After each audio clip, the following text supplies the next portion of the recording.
Welcome back to another episode of But Wait, There's More here at Silver Wolf Comics and Games in Morgan City, Louisiana. This is episode 19. My name's Hans, this is Ray, and we're here to regale you once again with the misadventures of our little adventuring group. We really need to come up with a name for them. Yeah, Damage Incorporated comes to mind. Handy one. Yeah. Now, where we left off, they had just finished fighting some fire giants and a mind flayer. Critters. And I completely ruined Geth's day by hitting him with the mind flayer and making him stunned and all of that. So that was entertaining. You made a very nice wall decoration there, just kind of pent, just pent and watching and frustrated. Now, of course, Spencer, who plays Geth, was sitting there trying to maintain. Now, the sad part is he's trying very hard, but you could see the steam coming out of his ears because it's just, I'm stuck here. I need to get in there and do something, and I can't because I'm stuck here. He was turning various shades of red. Livid. It was beautiful. Yeah. Anyway, they got through that. He eventually became unstuck. And now they are at a point where they could move forward to the next level of the dungeon. However, being the paranoid individuals that they are, they do not want to leave anybody in their backfield, as it were. Yeah, we want to make sure that we're going to go into this next section. Okay, fine. But the problem is we haven't really gone over the places we've been with a fine-tooth comb. We want to make sure that there's no one left that might come up behind us at an inopportune moment and surprise us in the midst of a fight with something else. So, time to backpedal a bit. Yeah. And they're going to go and search some other rooms. Now, one thing I forgot to mention in the fight with the fire giants, because this individual wasn't actually part of the fight, Krontis decides to go exploring. Well, in his defense, it did appear to be something of a flanking maneuver. A very long flanking maneuver. Several hundred yards, but I think it was what he was really shooting for in the long term. Well, he goes down this hallway that kind of branches off to the right from where they were going, and ends up in this passage that is filled with acid.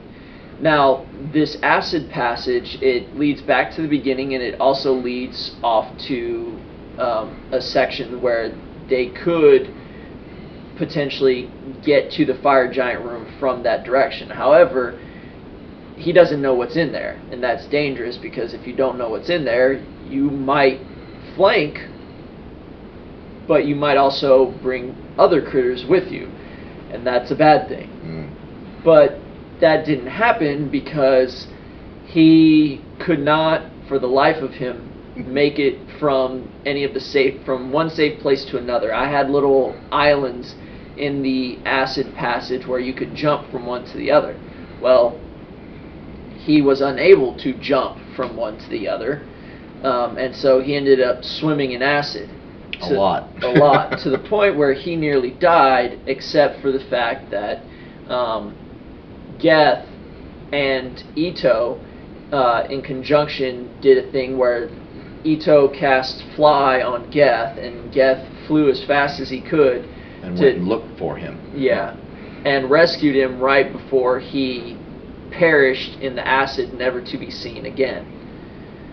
Now, which was kind of strange after making it through that part of the tunnel with acid everywhere, and also the two rotating boulders at the top of the... Yes. It's just, this whole corridor with the acid is one long corridor that runs directly through the middle of the dungeon. It's the shortcut. Yeah. You can get from the beginning to the end very quickly if you take this straight path. It's an acid bath and a boulder trap. Yeah, at the very end is a circular chamber. And in this chamber, I mean, it's a perfect, nice form fit, are two rotating boulders. You know, 6, 8 feet, 10 feet, I don't know. but they roll opposite each other at a given speed. Now, if you don't mess up on your checks, you could just step in, keep pace, follow it around like a revolving door, and out the other side. But since when do the dice ever act normally around us? Yeah. Yeah. Now, the way they got around that is they stopped the boulders using the immovable rods. You just stick the immovable rod in there, the boulder bumps into it, stops, the other boulder bumps into the first one, boulder. Brilliant. and then now you're free to go. All you have to watch for is when you get your bar back. Yeah, trying to get the immovable rod back could be a little tricky. So Geth ends up saving Krontis. Huzzah. Huzzah. Pip pip and whatnot. Now, was it at this point that that he...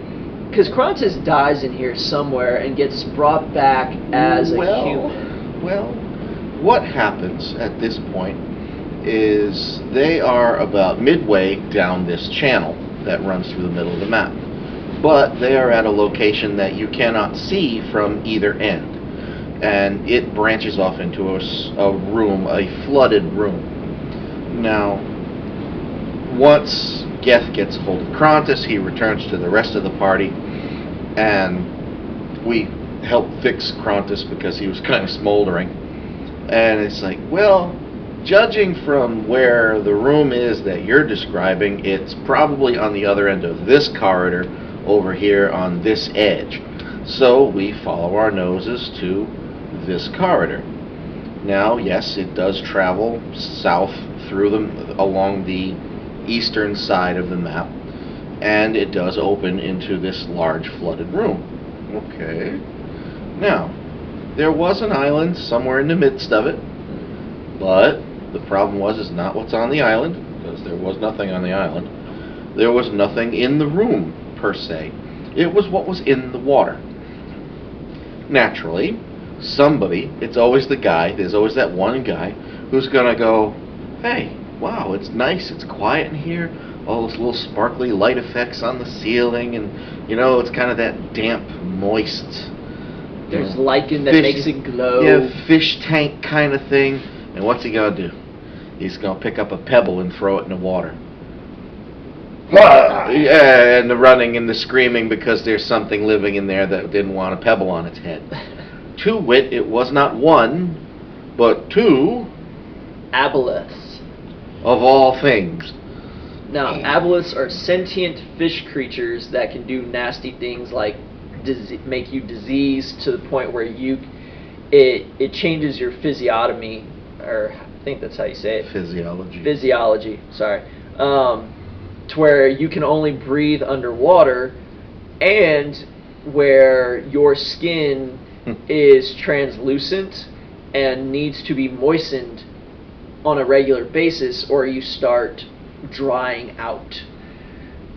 So there was a big fight, and most everybody got out unscathed except for Krontis and Geth.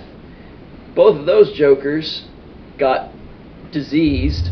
Krontis got the can only breathe underwater thing, and that lasts about an hour. But both of them got the one where their skin was translucent and needed to be moistened on a regular basis. Kind of gross. Which is kind of a big problem, considering they're going after a fire, a red dragon who breathes fire. He likes to hang around fire and sit in warm places. Dry places. So naturally, we're going to have to be sitting there moisturizing them every 10 minutes as we run screaming through this dungeon. Fighting a red dragon. Yeah, and whatever else might be around. True. But anyway, Fergus, having the innate ability to be able to determine where he is underground in relation to where he has been underground, kind of gives a careful inspection of one rock wall and realizes that this particular wall backs up the living chamber of the aforementioned cloud giant. So we figure, we have a problem, and it's one thing that we never actually thought to ask her is, what, I mean, you don't want to ask rude questions like, so what are you in for? Because you never know if they might be offended or they might have a demon problem or something. But at the same time, we never really asked her, well, what do you do? Were you a healer? Were you a fighter? Were you this? Were you that? So none of us knew. And why don't we ask her? Maybe she can help us with this, with these two walking glass fishes that we've got. So rather than try and carry them all the way around the dungeon and then come back in the normal door, luckily we had access to a pass wall spell. Pass wall allows you to create a passage through a wall. You basically just, poof, there's an opening, you can walk through it. Handy thing that Ito the wizard had. So they open up a passage and just poof. Excuse me, Like, miss? hello? Don't mean to intrude. And she's just like, I didn't have a window here. yes. And is looking through this brand new passageway and at these people looking at her quizzically, like, can you help us with these? And she couldn't do much, but she did provide a way for them to safely remain moisturized. She had a giant gourd, a giant-sized gourd. Great big gourd. Good and, gourd that was huge. Yeah, and so what they ended up doing is filling the gourd with water so that Krontis could sit in it while it was strapped to Geth's back. So while Krontis was floating around, treading water or whatever in the gourd, he would regularly splash Geth with water to prevent him from taking damage from drying out too much. So Brilliant plan. Excellent execution. yeah. But at the same time, in future combats, at least at first, all you can really say of the battle buddies is it was very amusing to see a walking example of whack-a-mole while the monster is swinging at Geth and Krontis keeps popping out of the backpack to take a swing at him and then jump back down in the water again. It was very amusing. Yes, it made me cry. It was great. And we say battle buddies because they were. Anytime that a fight ensued, Krontis would be up there with Geth, and they would be, duking it out with Right up the middle. Yeah. Even when they set off the trap, there was a trap. They didn't want to leave it alone. They wanted to set it off and get it out of the way. They even held hands and jumped on the trigger together. Fun guys. Yeah. Sorry, I was picturing them going on little battle dates. Hey, there is such a thing as a bromance. Yeah, true. So they did that. Then they go and they want to clear out the rest of the mind flayers, which of course is a dangerous proposition in and of itself. But everybody is really tetchy going about it and fiddling around, to use the vernacular, and it's just they went about it smart. They did the whole pass wall thing again to try and sneak up on them, but the problem was that Geth just goes running in and is like, I'm not gonna look. I'm just gonna go run straight in and try and hit the first thing that I can, and well, he had the highest initiative, followed shortly by the mind flayers. So he's in there by himself. And Tempest! And then everybody else is like, ooh, what do we do now? Now we're waiting on my turn. Waiting on my turn. We gotta get in there. Waiting on my turn. And eventually people get in there, stuff happens, and they take care of the mind flayers. It was a quick, brutal fight. Unfortunately, mind flayers are dangerous. Yes, they are very bad to run into if you're alone or small groups. If they hit you with surprise from ambush, and I mean now you're dealing with a number of them as well.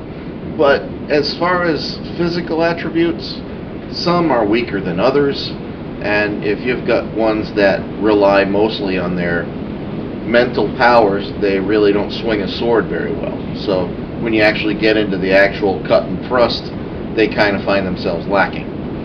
Yeah, they're more of like support characters, and they're the DPS class. They're there to stun you, damage you, while somebody else is taking the brunt of the damage. Hence, like the fire giants. Now, on their own, yeah, they're dangerous, and if they get your whole crew with their mind blast and everybody's stunned, well, then everybody's just screwed. Luckily, that didn't happen, and so the party was able to handle them in due course. Yeah, so Fergus, he's always the best. Because they're a certain height, the party's a certain height, and then Fergus is down here. So they always miss him. I planned it that way. At least that's what he tells himself.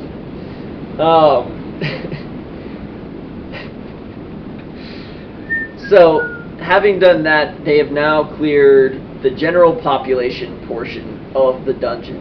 Huzzah! Now, they get to go to maximum security. Not huzzah!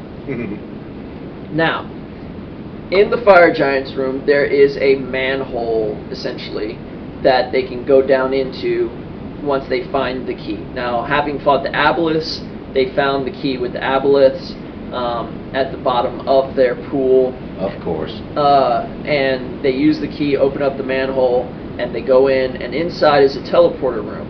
Now, each room, each in the room there are 5 teleporter rings, as it were. Runic glyphs on the ground that will teleport you to one of 5 rooms. Now, I didn't want them to just have it super easy and know exactly where to go to the dragon. Yeah, what he did is he made the titles on each one of the rings cryptic and overly Norse. Hey, no, this was easy. I could have just, not had anything at all. I didn't want to be 1, 2, 3, 4, 5. Oh. I didn't, because then they'd be here all day. Like, oh no, which one do we go? We have to choose. So I had titles. One was the Great Eye, and that was for a beholder. Then I had the Dead Eye, which was a Death Tyrant, which is a zombified beholder. I had Fire Lord, which is a pit fiend. He's a Lord of Hell, hence Fire Lord. Fire Friend, being the dragon, because he's a red dragon, hence he does fire, but he's not like an elemental or anything. So, and he's not a Lord of Hell, therefore he's the friend and not the Lord. And then the Death Lord was a Demi-Lich. Now, yeah, Demi-Lich. It's maximum security. At least y'all didn't get to Supermax. Oh, yeah, no kidding. Yes, because that was one thing that we did that was imparted to us, is this place has something on the order of 5 levels. And what we're looking for should be on the 2nd level. So we were really itching to find whatever it was on the 2nd level and get out. Because you don't know. It's like if we're running into critters like this just on the way in, what are we going to find in the individual cells? Yeah. So naturally, we sit around and have this big confab about, well, which rings? It's like, well, the eye one, that's probably a beholder. Naturally, anything like that, you figure out this big critter that you really don't want to run into. And then the dead eye thing, that just creeped me out even more. And it's like, nope, not going in there. Nope. So it's like we kept coming back to the 2 fire ones. And it's like, okay, fuck this. Well, it's this one. It's that one. What are we going to do? Well, they picked the Fire Lord one, and because we're thinking the Fire Lord again. It's like, well, dragon that can control fire, command it, and it's just it was a bit of a stretch in retrospect. But let's go in here, and we all got on a little pad, and they end up fighting the Pit Fiend. Yes, one room. This was an issue one small room, fire, a little bit of smoke, no curtains. Demon, dead center. And it's like, oh, that's not him. Game on, and that was a fight. And because the teleporter doesn't, you can teleport into, but you cannot teleport out unless the occupant that is being imprisoned is incapacitated or killed. So it's one of those where it's a one-way trip unless you kill the thing in there. Yeah, we have to kill it or we're stuck in there. Well, anyway, that battle went fairly according to plan. There was a lot of fire in all various manner of permutations. I think we all got burnt at one point or another. But we finally managed to wear him down and put an end to him. All right, and then, oh look, the little portal stone lit up. It's like, oh, I guess that means we could go.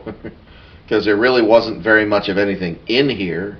It's like, yeah, it's a cell. What's he going to hide in here? Let's go. So we left. Now this is where things got interesting, because in my mind, I figured, okay, they do the Fire Lord. That's not it. The next obvious choice is to do the Fire Friend. Yes, but this is where overthinking comes in. Well, and just general silliness. Well, have you met us?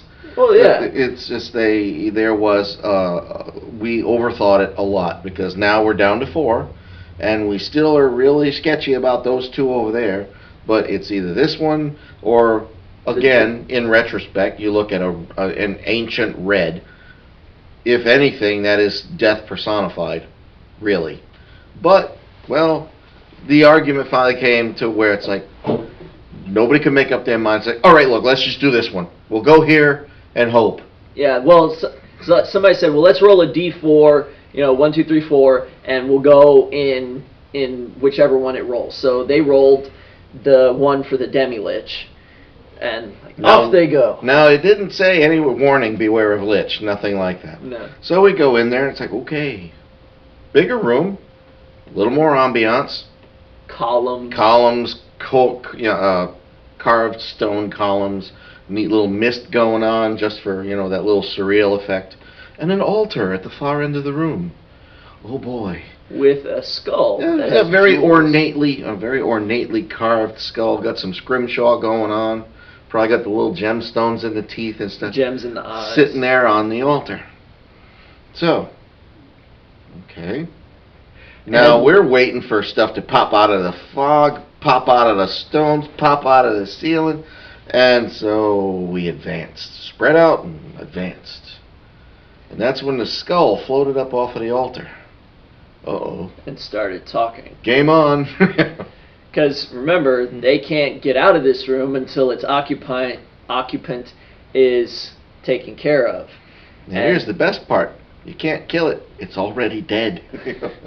And it was a hellacious fight. Because it's resistant to magic. It can negate magic. It has all kinds of lair actions that it can do. Earthquakes and such. But it's just mundane attacks. Ordinary, it's like you don't at the moment have your magical weapon, and it's just, I need. So anyway, before the technical difficulties. Yes. Sorry about that, folks. We had a little hiccup, but we're back.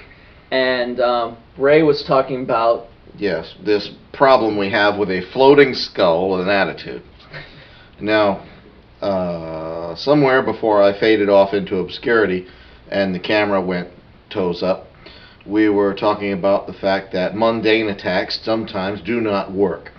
By mundane, I mean that if you've just got a regular axe or a regular sword, just whatever you started out with. Well, here's a lich, a demi-lich rather, and it's a floating skull with gemstones. Got a lot of artistic carving in the bone and all that, floating around the room, throwing anti-magic spells and blowing things up and just generally causing a bunch of mayhem. Sucking the life out of people, literally. Literally, and you line up on him with a hatchet. The fancy throwing hatchet that you have not used since you picked a kobold off of a cliff wall at level 1. So here we are at level 10, and I heft yet said axe, and I hurl. And hit him square, and it just goes, boom, just bounces right off of him. And he laughs. And the darn thing laughed at us. Even the magic weapons weren't doing very much. And that's because it has resistance to, all, just pretty much almost all damage.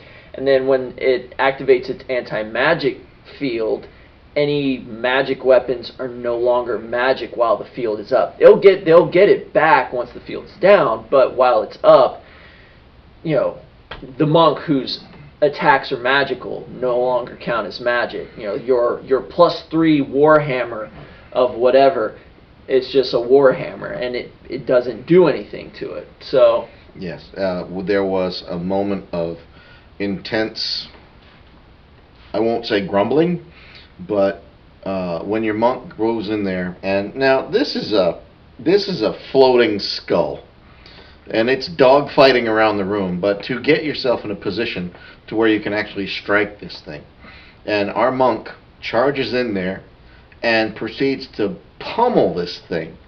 I mean, spent the key points and just beat this thing like a speed bag, and did absolutely nothing to it. Even though he racked up something on the order of like 60 to 70 points of damage, because there was a couple of criticals in there. A lot. He did a lot of damage, and the game master goes, okay, makes a note, and continues on. It's just like, that's it? I didn't get it? Did I hurt it? And it's just like, well, it doesn't seem to be damaged. Just grumble, grumble, grumble. But, of course, he is not, as running the game, is not at liberty to say, oh, well, because there's no way we could possibly know that that's what this thing is doing. So we can't just tell him, oh, well, no, anti-magic, so, you're just reduced to mundane attacks, and mundane attacks don't do any damage to it. He can't say that, so we're just sitting there grabbing at straws. So we just kept windmilling at the darn thing until we finally broke it up. Beat it up, broke it up, and smashed it. Yes. And how it happened is eventually they got to the point where they'd run through all of its legendary resistance. They'd done damage. They'd actually gotten able to do a significant portion of damage while the anti-magic field was down. They had managed to prevent it from gaining life, because that part of what it did was it would, when it drained life, it would actually regenerate hit points, and so you have to beat it down and do it in such a fashion that you kill it before it regenerates all these hit points, because the drain life hits everybody within like 30 feet, and however many points of damage it does, that's how much it regenerates. And eventually they're able to do that, and Mac, one of our rogues, was able to get in there and do the last little bit and pop out one of the gems that were its eyes, and it was dead. At least for a time. Again, ish. Yeah. Because, whenever you kill a lich, it's already dead. So, old joke. Yeah, we got it. It crumbled, and our little doorway lights up. It's like, oh, good, we can leave now. Now, there was kind of a quick glance around. It's like, is there anything in here that's worthwhile? Ito was very interested in the inscriptions on the altar, but they're long-winded and very pre-flood kind of one of these old dead languages, and we're not staying in here all month while you try and figure out what that says, because this is a prison. What if they decide to put in a new prisoner? Let's go. And you don't want to read that and then all of a sudden, hi, you've just been possessed by the Demilich. You are now its host. Congratulations, lockdown. And now we're all trapped in here with another one. With another one. Now we have to kill you. Sweet. So they avoided that. They drug him out. Now, one thing that did happen is Krontis decided to take off with the eye. And previous to that, he had taken off with a vial of the Pit Fiend's essence. So now he's running around with the potent spell components, if nothing else. Yeah. The eye of a demi-lich and the blood of a Pit Fiend. There's probably a number of spells that are not meant to raise daffodils out there that would use stuff like this. I mean, the ichor from a Pit Fiend, you might be able to raise a demon. I mean, a real demon, not some little piddling thing that, like an imp, some useless little critter that you can use to be your personal poltergeist, but like real demons, ones that as soon as you raise them, you lose control of them and they eat you. Yeah. And so they exit that teleporter room and go back to the main one. And this is where we had something a little out of order previously. To this point, they had not done the aboleth and the mind flayers. There's something that, being that it's been a couple months since we goofed. Sorry. Yeah, we messed up the sequence of events. They end up doing the Pit Fiend and the Demi-Lich, and then when they come out of this room, they're like, you know what, maybe we should, check, like, clear the other rooms, because we need to rest before anything screwy happens and somebody comes and sneaks up on us while we're trying to sleep, and they eat us when our shields are down, basically. Yeah. So now they go deal with the Mind Flayers. That was the last bunch of critters in there. Yeah. Now, and also, it's like by large measure, probably some of the most dangerous ones. But we had a plan. We thought we had a plan, because where they kept their rooms, there is one narrow approach. Now, in the fullness of time, or if we'd actually stopped long enough to think about it, there was more than one entrance to the room. But we only knew of the one. So we're all stacked up in the hallway, figuring we're just going to charge in there and murder a lot of them. And while one group charges in through the hallway, the rest of us will do another pass wall spell and spin a loop in the wall. That way we can hit them from two directions at once and be able to protect each other at the same time, because we would basically be coming in within sight of each other. Yeah. And so the plan goes off, and most of them end up trying to fight the Mind Flayers from outside the pass wall. A few of them rush in. Krontis goes in from the other hallway and decides to play with the Mind Flayer by himself, which is a bad idea because he ends up getting caught, mind blasted, and face hugged. Yeah. Because Mind Flayers have, tentacly bits for their face. And when they get a hold of you and grapple you, they do that, and then they send tentacles up your nose and suck out your brains, which happened to Krontis. So now he's dead, because he has no brain. Not mostly dead. He's all dead. Yeah. And then everybody else, they mop up the fight. There's a little bit of damage done, but for the most part, they're okay. And in the ensuing search of the rooms, Geth finds this massive emerald. There's all kinds of gems there, but this huge emerald he finds because the Mind Flayers were doing experiments. Mind Flayers are extremely intelligent creatures, and for all they know, they were trying to do experiments on ways to get out of the prison. They're trying to escape, and part of this was this massive emerald that's worth 10,000 gold pieces. You don't find these every day. Yeah. Now, Geth being the only one who really searched the area, he's like, I find this emerald? Like, yeah, you have it. Like, okay, well, I'm going to put it on my loincloth. Because that's all he's really wearing. It's like that, boots, and maybe a hat as a accent. Yeah. So it's just like, we're going to have to make you a pouch. And just because it's just, please, if you're going to stuff that in there, wash it off before you try to sell it.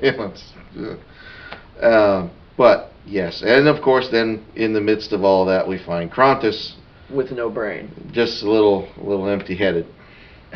So we try to. It's like, well, what can we do? They can't revivify him because revivify does not restore lost body parts. They're not of a level yet where the cleric can cast resurrection, which would restore the lost body part, being his brain, though some would question whether it was there in the first place. Well, it's like I'm going to go that way. A grown man makes his own decisions. And so we hit on the solution. Our druid, Ailey, has a reincarnation spell where he gets an entirely new body. An entirely new body is created, it's random, but his spirit goes into this body, and we're good to go. Now, before this happens, Ailey's like, I don't want him to have, and the funny part is, they're a couple in real life, and she's like, I don't want him to have this eye, I don't want him to have this pit fiend blood. He's got creepy stuff, it gives me the creeps, make it go away. So she's like, I'm going to take it, I'm going to throw it in the acid.